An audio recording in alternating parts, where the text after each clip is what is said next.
What's up, guys? Welcome back to another unboxing showcase review, and here we have the Zolicon 2025 exclusive. This is the Warrior Beast Headhunter, made by the Four Horsemen.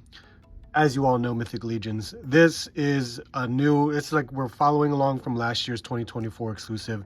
This is a very, very cool looking figure. I love the whole skull motif and everything that goes along with it. Now, I'm very, very unfamiliar with the Warrior Beast line. I know it is a very, very classic, like Motu-ish style type of toy figure line. And I apologize if I really messed that up for anyone that is a collector of the Warrior Beast, but I am going to educate myself in regards to it. But I do appreciate the fact that the Four Horsemen here are doing like a rendition of it, and it looks incredible. It really, really does, just from the packaging and what you see inside the box alone. So I'm excited to take a look at this. It's got a very cool, like, spectral motif effect in it, and I think it really sells the figure and the character a lot. So here we go. So let's see.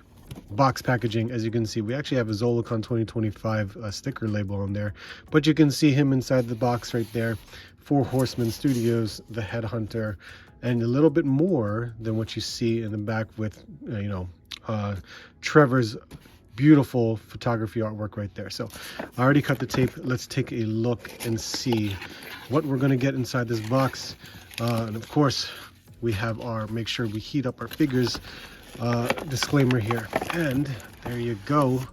Look at this. You got some soft goods.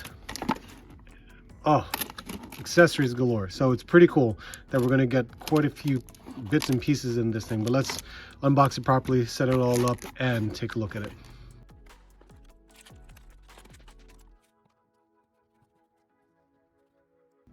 All right, guys, there you have it. There is the Headhunter out of the packaging. Definitely got some cool accessories going on. It's some soft goods cape. The alternate heads is also a nice touch too. So let's take a look at all the accessories first, and then we'll go over the paint and sculpt. All right, starting off with accessories, we get a pair of gripping hands, and we do get a pair of expressive hands. Not necessarily, I mean, it can grip something, maybe more of a larger item, but these are some more expressive hands. We do get this staff here, as you can see, nicely painted with the gold and the silver going on, and you do attach the end of the piece, this, I guess you could call it the spear end, which actually has quite a bit more of like an axe shape type, and it is painted very nicely with the silver, kind of just throwing off with the contrast going on. And then you would just insert it like so.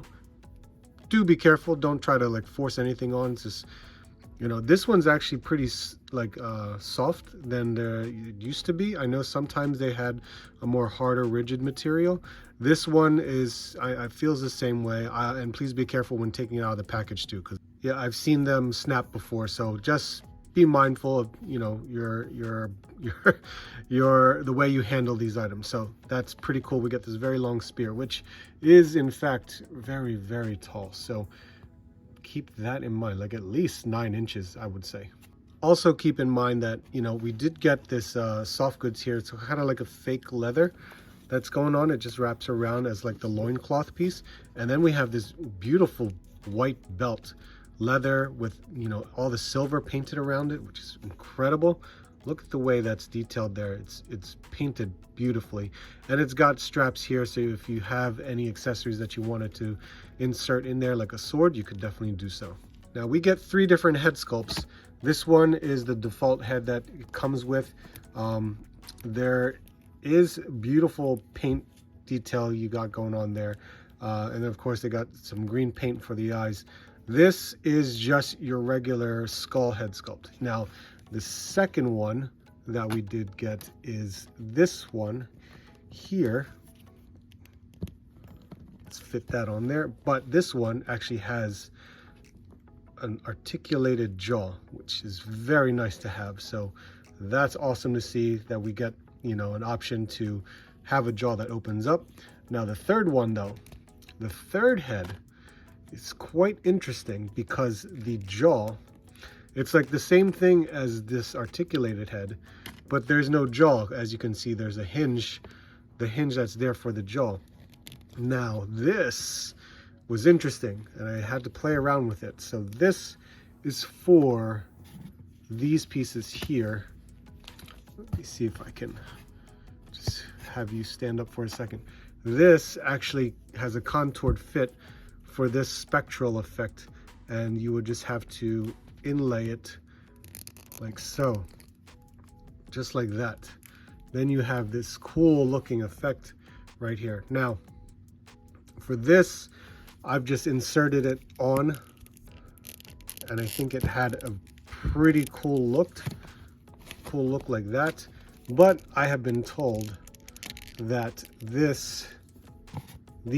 second piece should go along with it, which I thought would not work, but apparently you can have both of them sit there like that. So there is some areas where it can definitely contour in place and enough room for the ball peg to fit in. So let's do that and just make sure I actually have that in place, because I thought it would just be too bunchy, but you know, some people told me otherwise, so we're going to work with that. But that's how that would look. Now I think overall it would probably be better when we put the cape on. So let's put the cape on. And there we go with the cape, which is awesome. This cape is huge, and it actually works very well in its favor to have that much fabric, so you can kind of bunch it up around the shoulders. And of course it's wired, so it's wired all the way around to the bottom and to the sides, so you can absolutely work it and make it the way you want it. Now you guys can correct me if I'm wrong. Now, since I did use both of these effect pieces under here, there is no real movement aside from side to side. And if this is the right way to do it, then by all means the right way to do it. I just feel like, for me, if you remove that one spectral piece and then just have the single piece, I like it like this. I prefer the single piece better. And of all things, you can definitely make it look up and down, and you know, you could still have your movement there, so you're not restricted like the other ones. But this is also important, because if you look into the eyes, there are some channel like peg holes right in there, so that would require the little guys here. And there are some shapes to follow just to make sure you're going to insert it properly. And I hope I picked the right one. Let's see. If not, you can always just figure it out when you try to mess around with it. And sometimes I am thrown off by it whenever I'm trying to insert the pieces in there. And you guys can see that I'm trying to find the correct shape. And most of it is pretty simple. Oh, you know what? This is probably for that one, because it does go upwards like that. So yeah, there. That's the correct one for that. And then this should be right in there. There you go. That looks incredible. I love that look. See, I think this is just too much for me. For me, it's just too much. If it's the right way to do it, then so be it. But I like this way better. Make it your own. You guys know that. So that's pretty damn awesome. Very, very cool. All right, we're going to keep this on for the time being, but we are going over paint and sculpt. And this is pretty awesome. This whole spectral flame coming out of the head and neck area. I really like that. That's an awesome look. When it comes to the other heads, I mean, you cannot complain with how these are painted. They are so well done, whether it be this static head or the one with the articulated jaw. Incredible looking, as you can see, with the black that's coming out all throughout the cracks of the skull. Very, very cool. I love it. That's really awesome. The cape is just all white, as you can see, but you can see here that the paint that they did, this is just your regular like flesh body. It's just painted in black, but then we have all the white the white skeletal structure that's painted on, which looks really good the way it's painted. I mean, I don't really see any issues. I'm sure all of them might be a little bit different from others, but I mean, it's the gist of where everything is being painted on there, which is actually very cool. And as you can see, it goes down to the legs where it can show that, but nothing on the back. So they didn't paint the back area. I don't know if it's necessarily needed, considering we may have a cape worn all the time, but that's what it is. I mean, that's what you see here. And then again, I don't know if the original like Warrior Beast figure had the same kind of look, where it's just only painted in the front. So the belt, we talked about the belt. This is amazing. We've got this like grayish color, then the white, the dirty white leather, and then the silver buckles and rivets all over painted. He's got straps here too, which is awesome. They're nicely painted as well. And then we have our boots here, which we've seen before with maybe like 2 or 3 other figures. I'm trying to remember a couple. I want to say like maybe Dubon or what am I, Figure Obscura, the Jacob Marley figure, I believe, have these boots. So correct me if I'm wrong, but yeah, this is awesome. I mean, the sculpt, musculature, of course, with this body, we've seen it before. It's very, very, you know, used. It's used a lot, and some have been updated. So it looks great. I think it looks really good. Okay, let's work on articulation. And we did touch on articulation a bit with this, and it's actually really awesome that this head, actually this body has a neck hinge, a ball hinge for the neck, which is awesome, because then we can really make that hinge shown where it can do its great range in looking up as well as looking down. So that's really awesome. Now let's take this off just so we can work with your regular head. And as you can see here, you can turn left and right. Of course, using that hinge, you can look up that far and you can look down pretty much all the way, and definitely has a lot of tilt because of the size of that ball. So that's really awesome to see where you can get that. The arms can move at a 90-degree angle.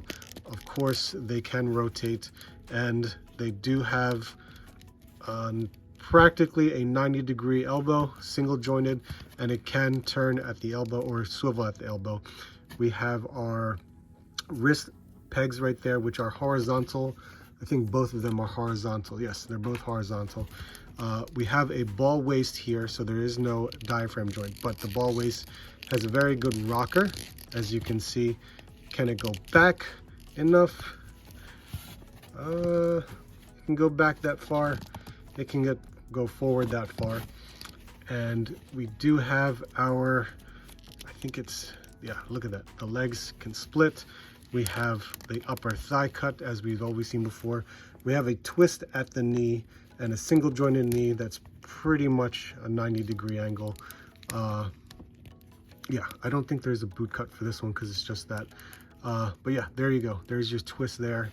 And then our ankles with a fair amount of pivot. That's pretty good. But yeah, there's your articulation for this guy.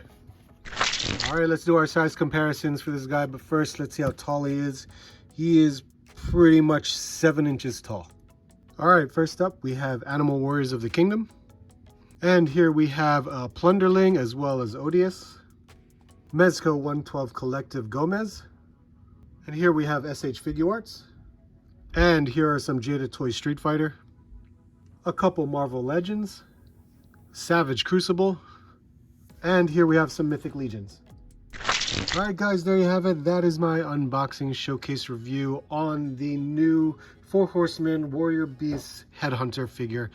Very cool figure. I definitely enjoy the whole look of this from the Warrior Beast. I think it's a great rendition of what the 4 Horsemen have done, and I enjoy it immensely, especially this whole spectral effect thing on the skull. It's all really cool, and I really dig the way it looks. So this is awesome. It is everything that you've come to know about, you know, what Mythic Legions has done for their figures. So the articulation As much as it can be desired to have, you know, a little bit more range than what it is, it's still, you can really push it to where you want it to go, and I think it'll still work out in your favor. This is a you know, a very, very well done tribute to the Warrior Beast Headhunter character, and I really do enjoy, you know, having the soft goods cape, as well as, you know, some soft goods down here.